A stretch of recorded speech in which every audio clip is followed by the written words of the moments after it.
예, 우리 같이 인사 나누겠습니다. 추위에 고생하셨습니다. 예, 은혜 받고 돌아갑시다.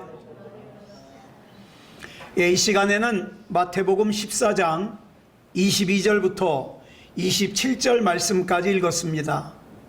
은혜 받을 말씀의 제목은 순종했는데 왜 풍랑을 만났을까요? 입니다.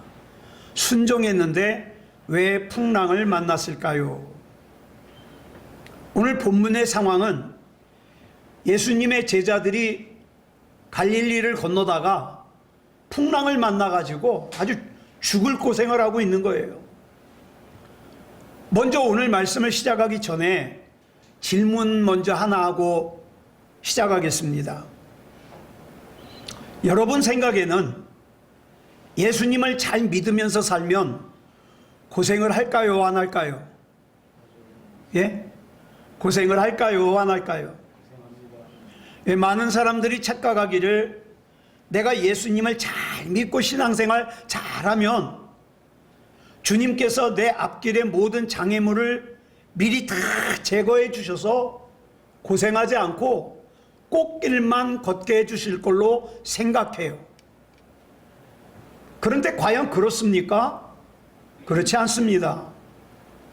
오히려 어떤 사람은 주님을 믿고 따르는 것 때문에 고난을 당하기도 하고 자존심을 상하기도 하고 어려움을 만나기도 합니다. 베드로전서 2장 19절을 보면 이런 고난을 뭐라 그러느냐? 부당하게 받는 고난이라고 불러요. 부당하게 받는 고난. 그런데 하나님을 믿는 저와 여러분의 기도하는 내용이 대부분 뭐예요? 하나님, 내 인생이 아무런 어려움 없이 평안하게 살게 해주시옵소서.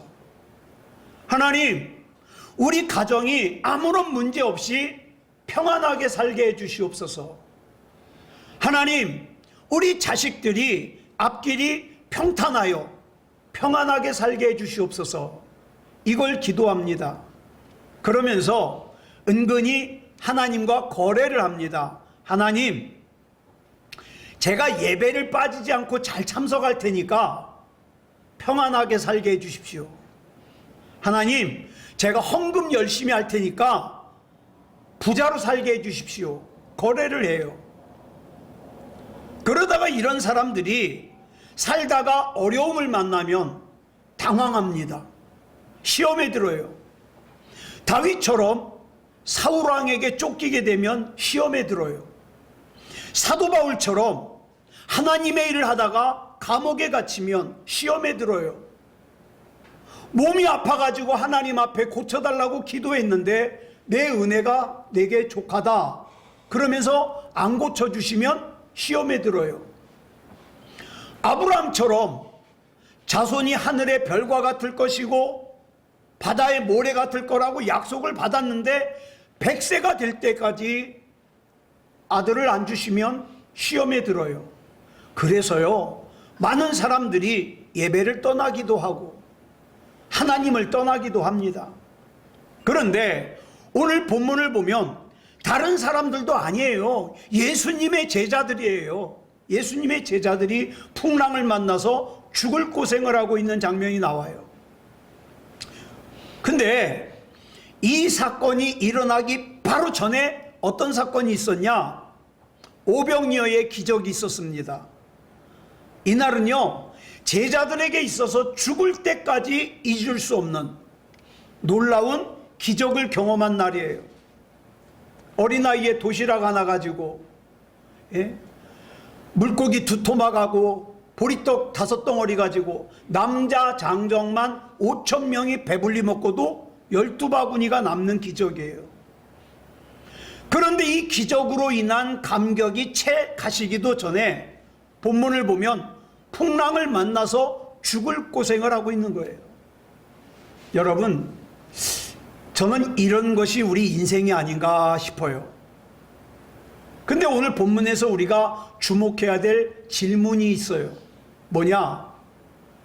제자들이 만난 이 풍랑의 원인을 제공한 사람이 누구냐 이 말이에요. 본문 22절을 보면 이렇게 말씀하고 있어요. 시작. 예수께서 즉시 제자들을 재촉하사 자기가 무리를 보내는 동안에 배를 타고 앞서 건너편으로 가게 하시고, 여기 보니까 이 제자들을 재촉해서 배를 타고 갈릴리 건너편으로 가게 한 사람이 누구냐? 예수님이에요. 그러니까 지금 이 제자들이 풍랑을 만나서 고생하는 이 원인 제공자가 누구예요? 예수님이에요. 아니, 예수님이 제자들을 그냥 내버려 뒀으면 풍랑을 만나지도 않고 고생도 하지 않았을 텐데, 그 오병이어의 기적의 현장에서 사람들이 막 감탄을 하고 환호를 하고 존경을 하는데, 거기서 그것 좀 누리면 얼마나 좋습니까? 그런데 예수님께서 일부러 제자들을 바다로 보내세요. 너희들이 빨리빨리 서둘러서 건너편으로 가라. 그 결과 제자들이 지금 풍랑을 만나서 고생을 해요. 왜 그랬을까요? 여러분, 갈릴리는요 길이가 약 21km예요. 폭이 11.2km예요. 깊이가요 약 39m에서 47m까지 돼요. 그래서 이 갈릴리의 둘레가 51.2km예요. 이렇게 보면은 큰 것 같은데 안 커요. 건너편이 보여요. 그런데 이 갈릴리의 수면이요 지중해 수면보다 이 지대가 낮아요. 그래서 약 206m나 아래에 있어요. 그러다 보니까 온도가 높아요. 그런데 이 갈릴리 서북 쪽에 산이 하나 있는데 헐몬산이라고, 우리가 흔히 변화산이라고 그러죠, 성경에. 이 헐몬산이 있는데 이 산이 높아가지고 이 산은요 꼭대기가 1년 내내 눈이 안 녹아요. 만년설이 있어요. 그러다 보니까 차가워요.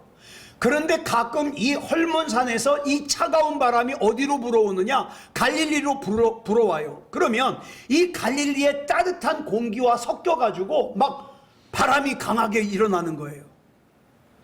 지금 오늘 본문이 이 바람이 갑자기 일어난 거예요. 예측할 수가 없어요.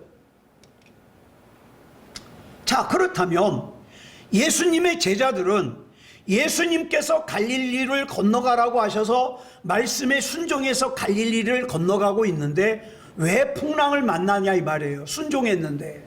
이것이 오늘 우리가 생각해 보고자 하는 말씀의 주제예요.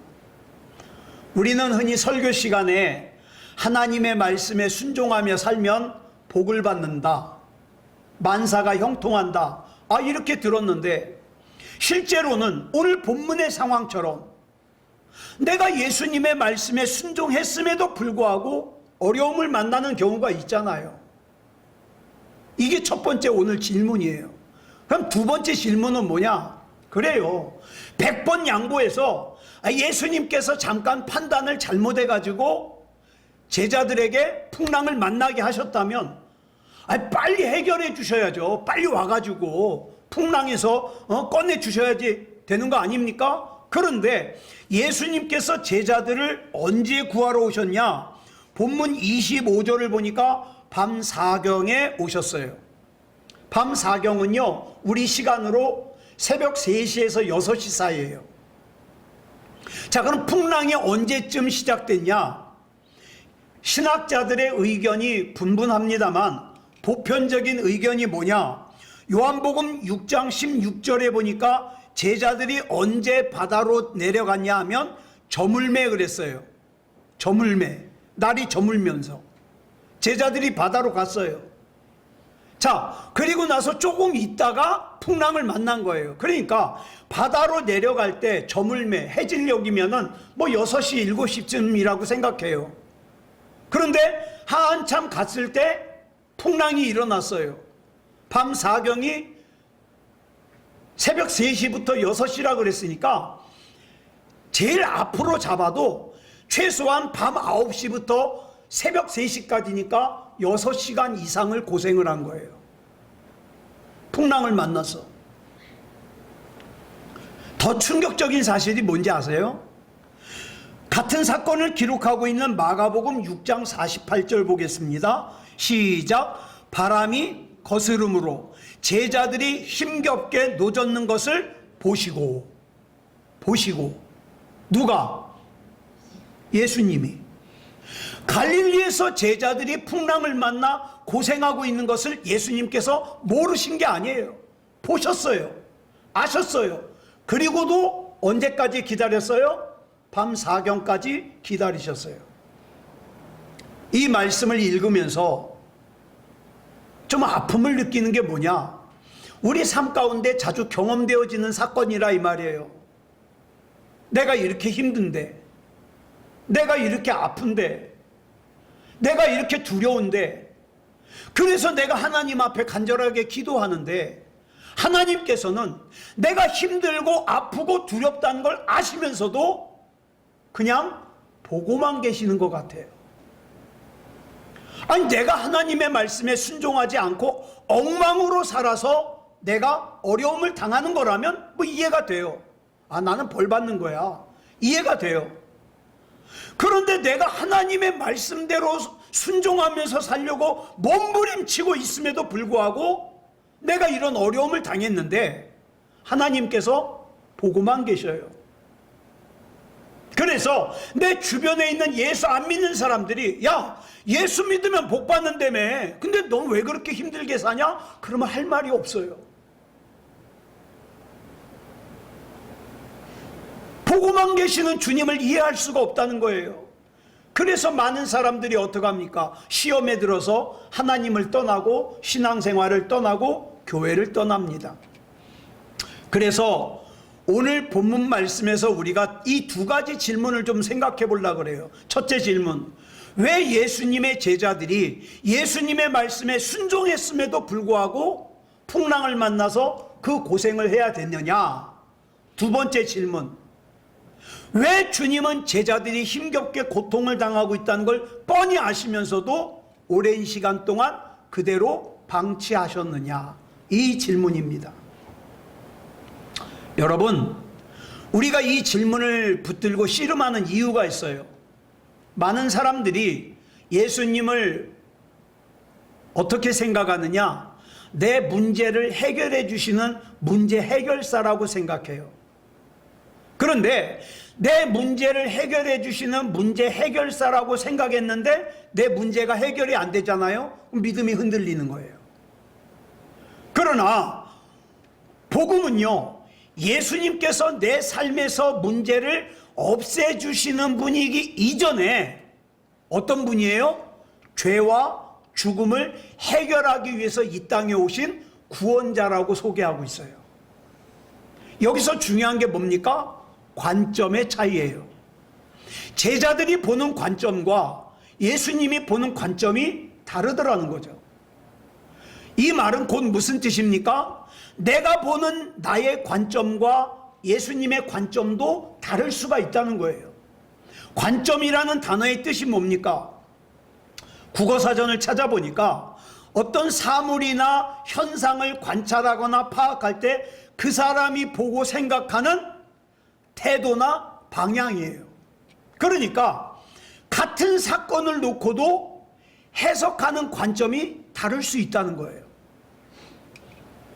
오늘 우리가 우리의 삶 속에서 일어나는 수많은 일들 중에 여러분 다 이해가 되십니까? 네? 도무지 이해가 안 되는 일들이 있잖아요. 오늘 본문 앞에서 있었던 오병이어의 기적을 놓고 봐도 그래요. 예수님께서 어린아이의 도시락으로 그 조그만 걸로 남자 장정만 5,000명 넘게 먹이고도 12바구니가 남았다. 이건 뭐예요? 우리가 생각할 때 이건 대박이에요. 좋은 거예요. 그런데 예수님이 보시는 관점은 달라요. 예? 막 성경을 보면 뭐라 그랬어요? 오병이어의 기적을 경험한 사람들이 열광을 했어요. 그래가지고 예수님을 왕으로 세우려고 그랬어요. 왜? 예수님을 왕으로 세우면 먹고 살 걱정 없거든요. 그러니까 사람들이 보는 관점은 대박이에요. 이건 얼마나 기회가 좋습니까? 이제는 내가 일부러 사람들 찾아다닐 필요 없어요. 가만히 있어도 올 거예요.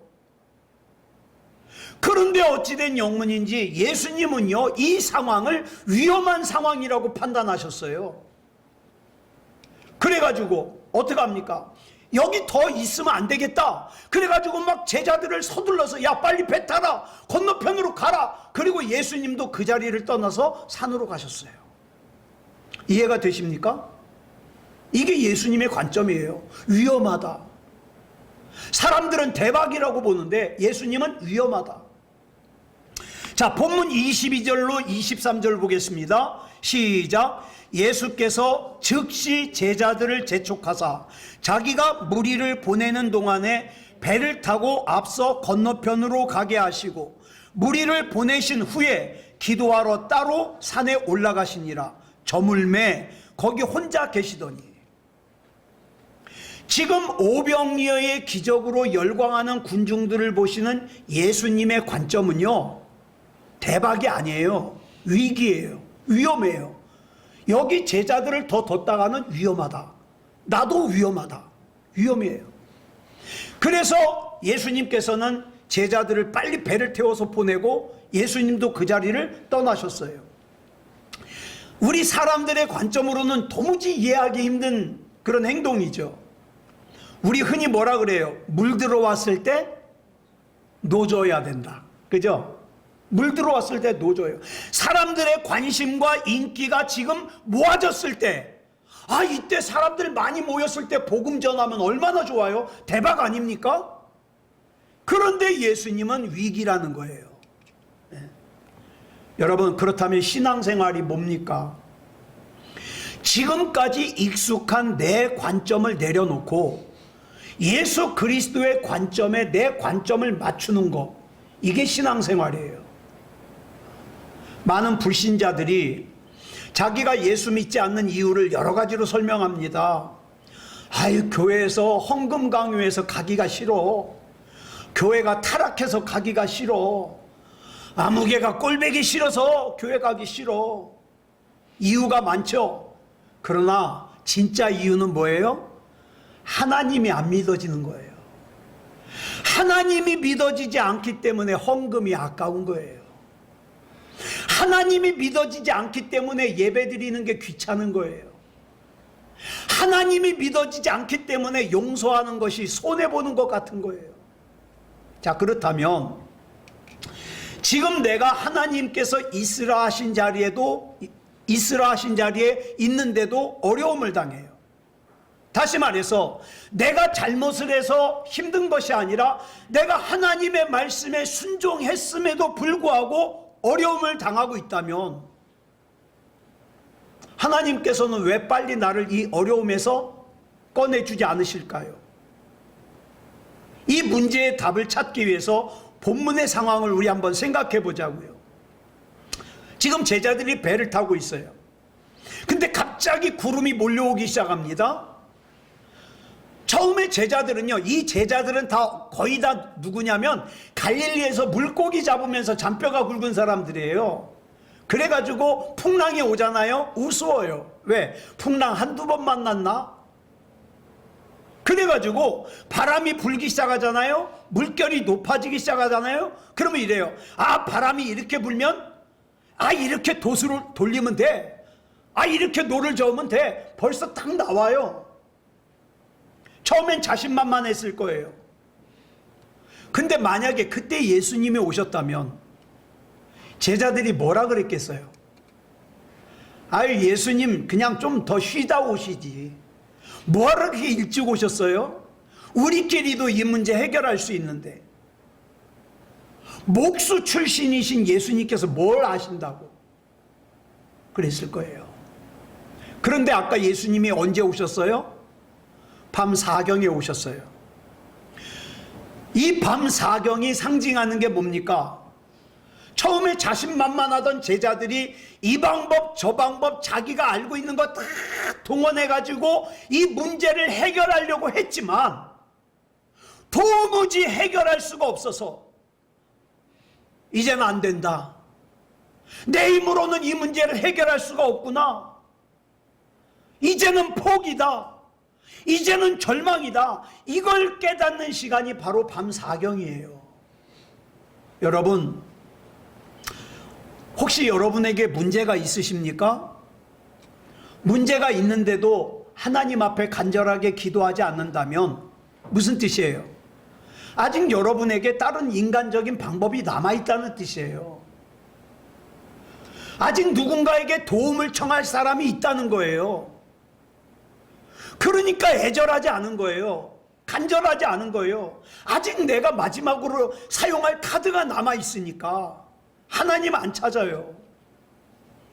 다시 말해서 밤 사경이 아직 안 된 거예요. 그냥 나는 이 문제를 내 힘으로 해결하면 될 것 같아. 내 방법으로도 될 것 같아. 그래서 어떡합니까? 하나님 안 찾아요. 그런데 이 방법들이 다 이제 안 돼요. 하나님이 아니면 살 수가 없어요. 이걸 깨닫는 시간이 밤 사경이에요. 놀라운 것은 밤 사경이 되어서야 주님께서 일하시더라는 거예요. 여기서 예수님께서 밤 사경까지 기다리셨다는 것은 제자들에게 고통을 주고 싶어서가 아니에요. 예? 그럼 뭘 깨닫게 하고 싶은 거냐? 구원이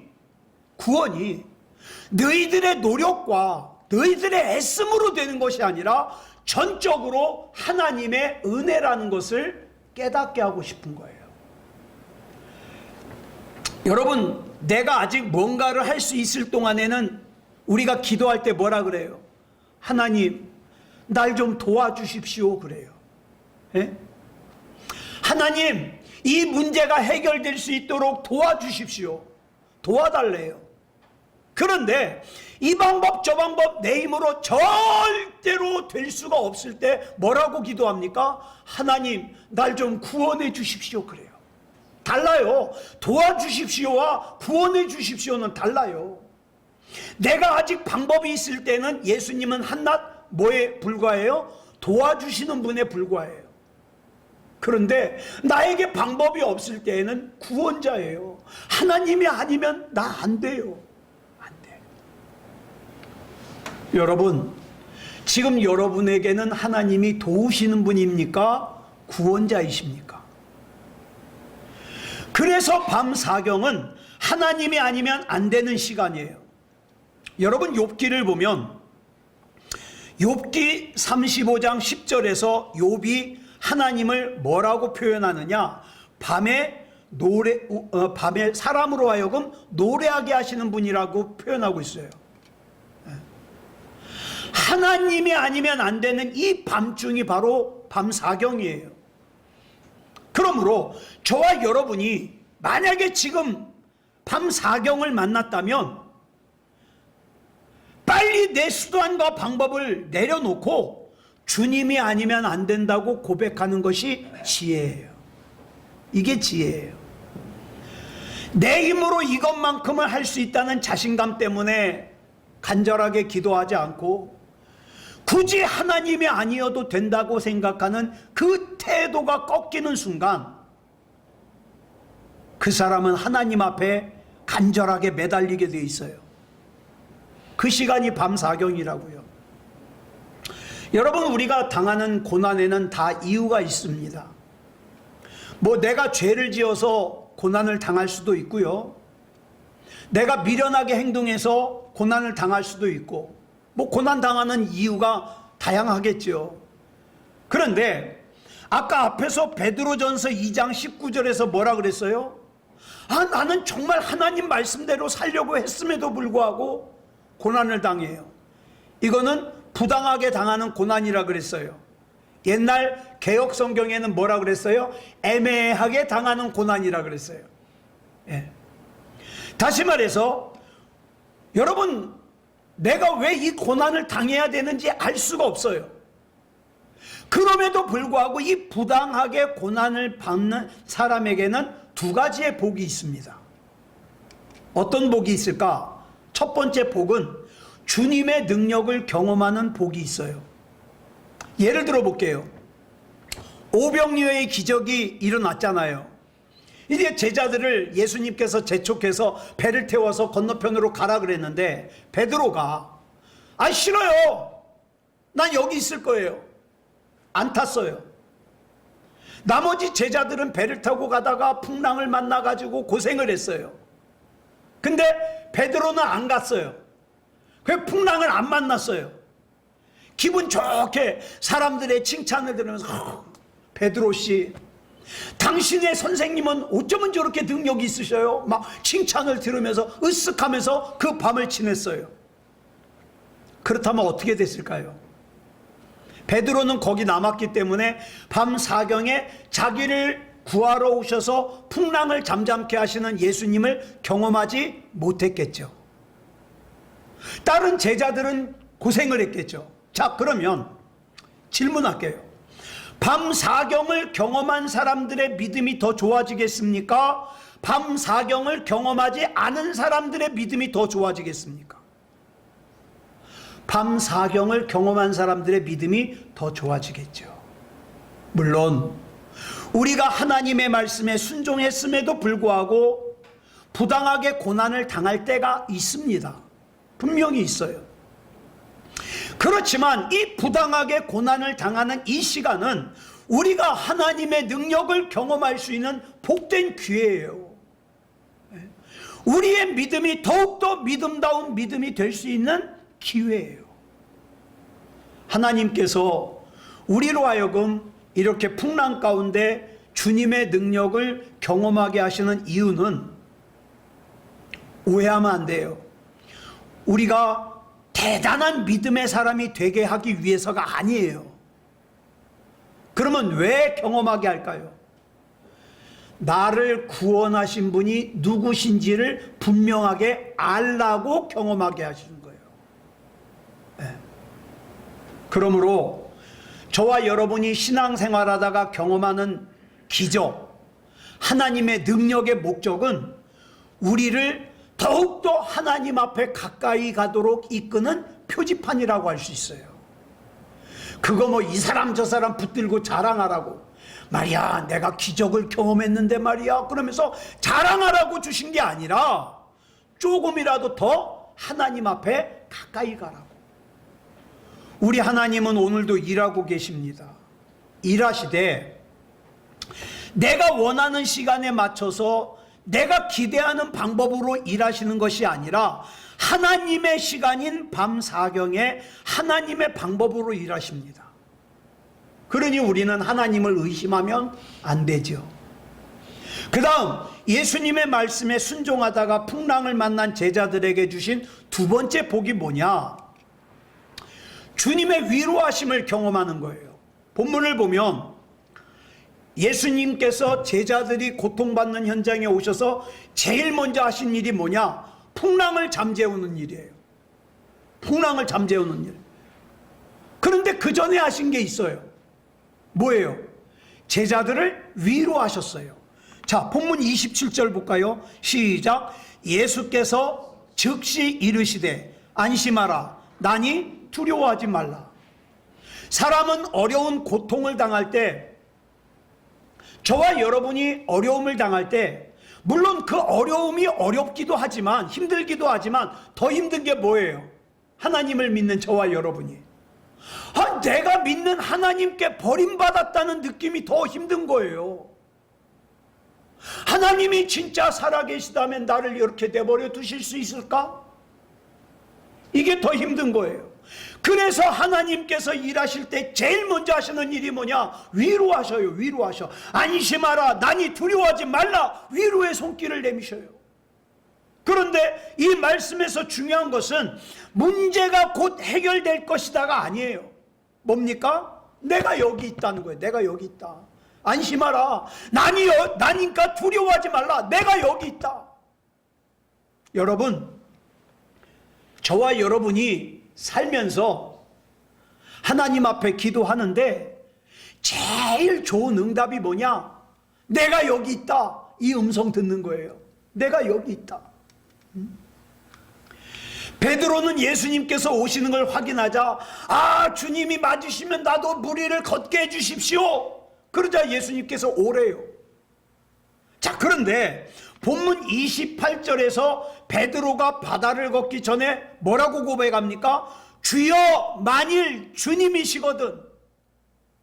이 고백에는 이런 의미가 담겨 있어요. 예수님, 지금 바다 위에 계신 예수님이 물로 포도주를 만드시고 말씀으로 왕의 신하의 아들을 낫게 하시고 38년 된 병자를 고쳐주시고 오병이어로 그 수많은 사람들을 먹게 하신 그 능력의 주님이 맞으시다면 나를 바다 위로 오라고 하십시오.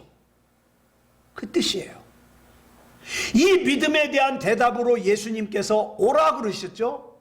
그래 베드로가요, 예수님을 제외하고 유일하게 물 위를 걸은 사람이 되었어요. 그런데 물 위를 걷던 베드로가 어떻게 됐어요? 물에 빠졌죠. 왜 빠졌을까요? 본문 30절을 보니까 빠진 이유를 설명해요. 바람을 보고. 바람을 보는 순간 믿음이 약해졌어요. 그럼 여기서 말하는 바람이 뭘까요? 저와 여러분에게도 참 바람이 많이 불어요. 그럼 바람이 뭘까요? 나를 절망하게 하는 거, 나로 하여금 좌절하게 하는 거, 불안하게 하는 거, 내 믿음을 빼앗아가는 거, 이런 것들이 바람이에요. 베드로의 믿음이 예수님을 바라볼 때에는 물 위를 걸을 수 있었지만 예수님을 바라보던 눈을 돌려가지고 바람을 봤을 때, 나로 하여금 두렵게 만드는 걸 봤을 때, 나로 하여금 의심하게 하는 걸 봤을 때, 바람과 파도를 봤을 때 물에 빠지더라. 사랑하는 여러분, 내가 생각하기에 야, 이건 참 심하다 싶은 바람이 불어도, 심하다 싶은 파도가 몰려와도 두려워하지 마십시오. 낙심하지 마십시오. 중요한 것은 베드로가 물에 빠졌다고 실패한 게 아니에요.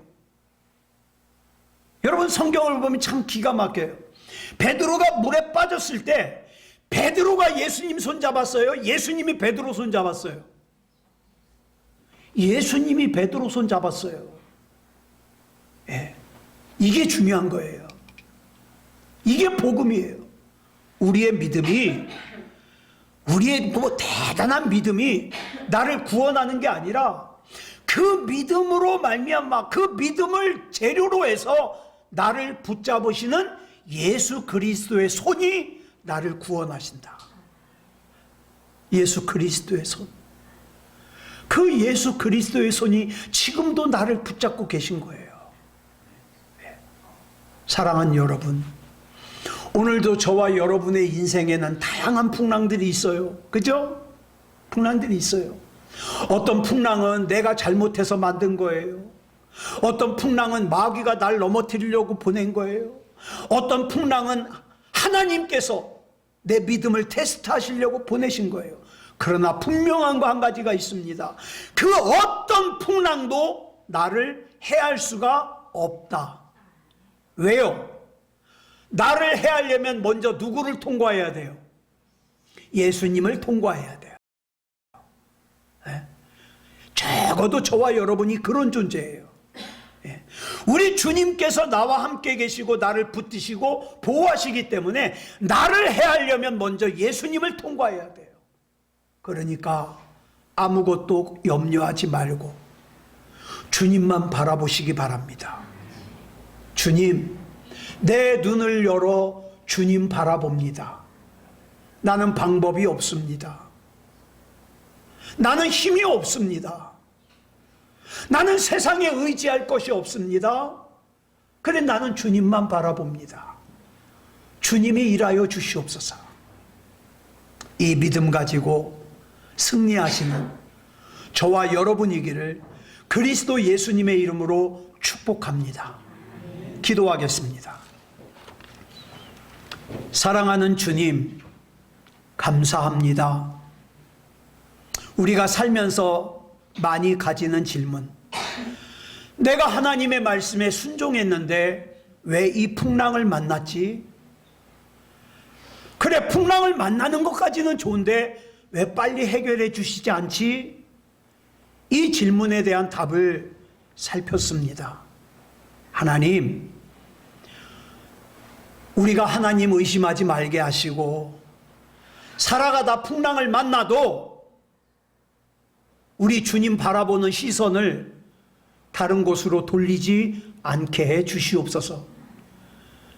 하나님만이 나의 구원자이십니다. 그래서 나는 하나님이 아니면 안 됩니다. 책임져 주시옵소서.